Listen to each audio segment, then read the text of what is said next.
Coming up next, Dennis Tardin. Give it up for Dennis.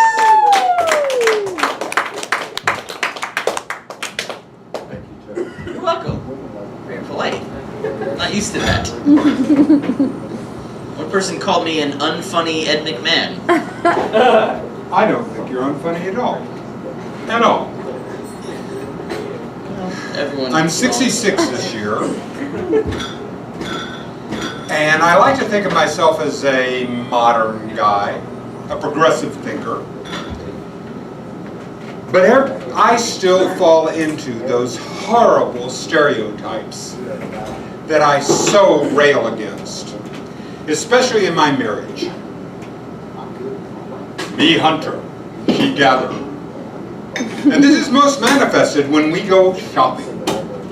It's amazing because I, as the hunter, can go out into any aisle and score and bring back and put it in the cart. While she, when she goes down the aisles, I see her doing this.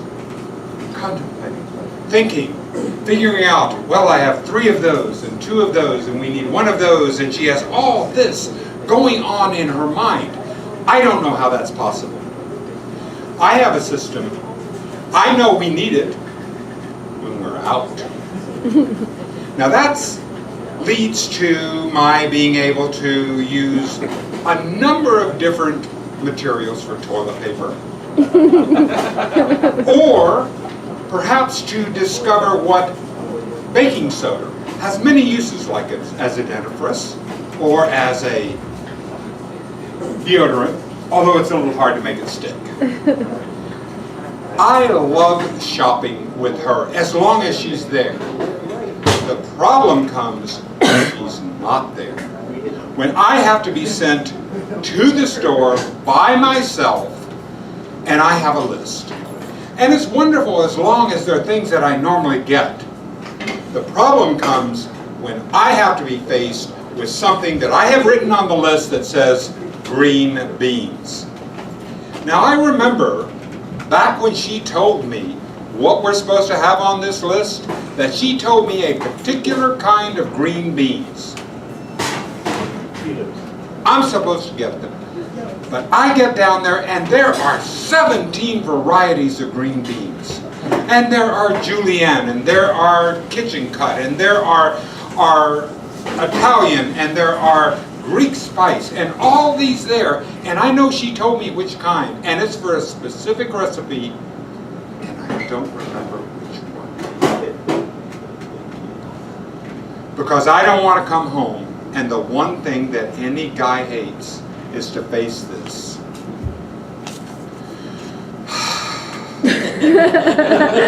The sigh. You know that, to face that horrible, horrible sigh, the one thing that lets her know that, you know, you weren't listening. You said you were listening, you said you were going to write it down, but you didn't, and you got there and you got the wrong thing. And I think back that this must be something out of our genetics for millions of years. And I think back that there must have been a time when there was Cave Dennis and there was Cave Melissa. And there we were, and she says, you know, sweetie, we're having the tribal priestess come over. And would you go down to the Serengeti and get me a gazelle? And so I run down to the Serengeti and I slay a gazelle and I bring it back and I dump it at her feet. Sweetie, that's an impala. And that's just not going to go with the recipe that we have. And there I am, dragging the damn thing back to the Serengeti, hoping I can find someone who wants to exchange it for my impala. Thank you. One more time for Dennis. Finally, our last comedian of the night. Give a big 100-person room round of applause for Melissa Rankin.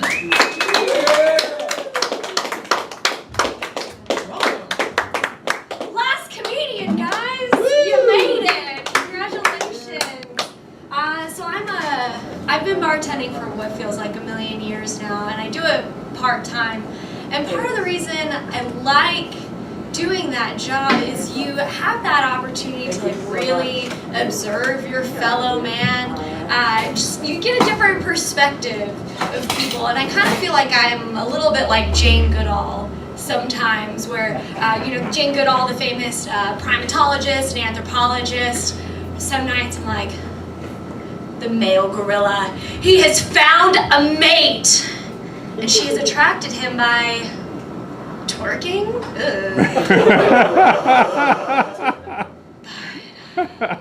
Yeah, it's interesting. It gives me the opportunity, again, like I said, to observe my fellow man. And one thing I love paying attention to, besides random humming noises, is like the attire that my generation decides to wear to clubbing. Like, my favorite thing to look for is there's this male white cotton t-shirt, and it's got this scantily clad stripper style pinup girl on it, and she's doing some kind of domesticated chore, obviously, like ironing or vacuuming or feather dusting a motorcycle. Is actually one of them, and she's always chugging a bottle of wine, and it's got the word wifey in script above it, which catches my eye for a couple of reasons. One of them is there's no female equivalent of this shirt. If there was, it would be my feet kicked up on a table with a hot guy in an Armani suit with a job. It's giving me a foot rub, and I've got some tiramisu, mimosa, and I'm watching HGTV, and that is not the same, but if that shirt existed, I would buy it. So you're welcome for the $1 million idea, whoever creates that in the 10 people that are still here. And the second reason why this shirt always stands out to me is because you are never going to see this t-shirt at brunch. This shirt does not come out during the daytime. It is only meant for nightclub experiences where you can get away with the laziest form of interspecies communication, where a picture says 1,000 words and that shirt says, I have 1,000 STDs. But I do think that baby giraffes are really freaking cute, though. Really anything that looks like a baby. I have a uterus, so of course I think it's cute. But something that I don't think is cute that sometimes looks like a baby is a woman walking in her heels, especially walking like a baby giraffe. If you can't walk in your heels, please don't wear them out to the clubs. All of one lady in here. I'm going to do a bunch of female jokes and get over it. Oh my gosh, yes, that made me really happy, because you probably have what I'm going to talk about called dinner shoes, which are sparkly because they're always covered in glitter. They're probably gold glitter and bring out your eyes. They're tall and they're super sexy, but they have like a 50-foot walking perimeter where you can go from the car to the restaurant, from the restaurant to the car into your house and back. And once you hit 51 steps, you're basically looking like a baby wobbling through. And then you eventually end up taking off your heels. And ladies, please do not take your shoes off downtown. I have worked in downtown for almost 4 years now, and I have seen shit go down on the sidewalks of Austin. And by shit go down, I mean I literally saw a homeless guy take a giant dump in front of what was formerly Suite 101. Please do not take your shoes off.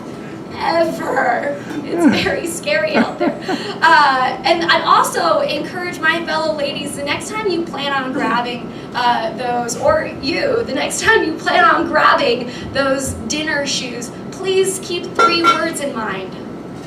Spontaneous alien invasion. Because don't we know from all alien invasion movies that they always take place in either downtown or the capital, y'all. Our capital is downtown. So basically, we're fucked. We're gonna have an alien invasion, and then ladies, you're not gonna, lady or host, you're not gonna be able to run in your shoes, your dinner shoes, and I'm just gonna jolt over you in my boots, and I'm gonna step on you because survival of the fittest, bitch. Sorry about it. And you know what, aliens, while you're at it, just take out one of those gorillas in a wifey tree shirt. I'm sure he's around the corner. Thanks, guys, you did it. Melissa Rankin, everyone. That's our show for tonight. Come back next week for your regularly scheduled host, Mr. Rock and Roll Pat